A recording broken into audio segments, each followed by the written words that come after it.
Alright, so everybody's excited about the new Ferrari Testarossa. The 1980s Testarossa, one word. Rear-engined, flat 12 series car, because obviously the first one was this was the 1950s Testarossa. There's a regular stock Hot Wheels version. Jeff's dad detailed and customized this one. Looks a lot closer to the real car. Here's a yellow variation. Graphite, kind of a bluish black, metallic gold. So anyway, that's the original Testarossa red head. And when they turned into Testarossa, one word, in the 1980s, that's the car that introduced the now ridiculously iconic cheese graters. They called them. They don't really actually look like cheese graters, but you know, yeah, we all know, we get it.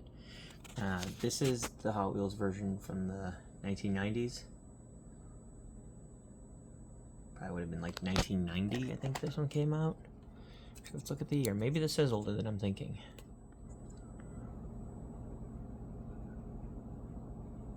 Oh, holy cow, you know what? 86. Wow, I was way off. Well, I got mine in the early 90s. I didn't get mine in 86. But here's my mint one.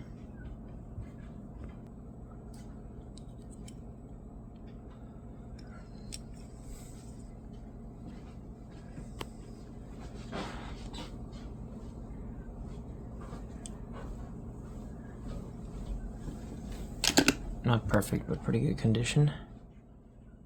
And then here is the new one. So this is not just one of those reviews where I'm reviewing a new casting that Hot Wheels put out. This is, they stepped it up quite a bit. So this particular one has side view mirrors and is a very generic, kind of awkward version from what would eventually become Maisto, probably, made in China. This has that sort of Maisto vibe.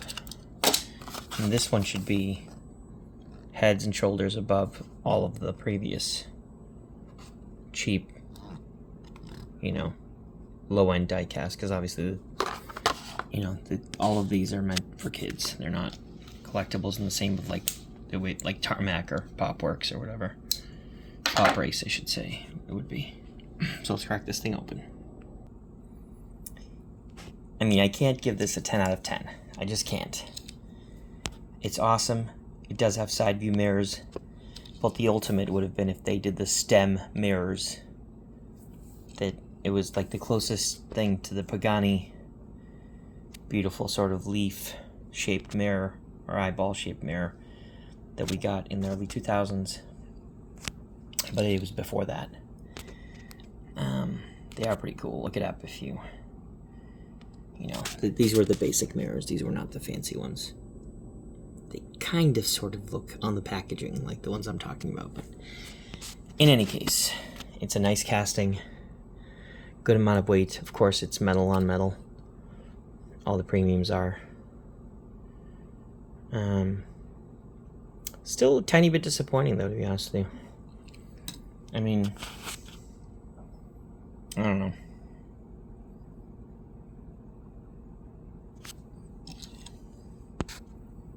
It is really nice overall. I'm perhaps being a bit nitpicky, but I did notice that the paint had a good amount of sort of, again, I know it's a diecast, I know I'm being ridiculous, I'm not going to sit here and talk about orange peel for half an hour, but there is more of what, you know, in the automotive world people would call orange peel in the paint than normal. The paint is a bit, you know, textured. And not the best of ways. But it is cool. I like it. I'm glad they did it. It's nice that they redid an iconic casting. It was kind of overdue with all the 80s nostalgia being so strong these days. So good job, Hot Wheels.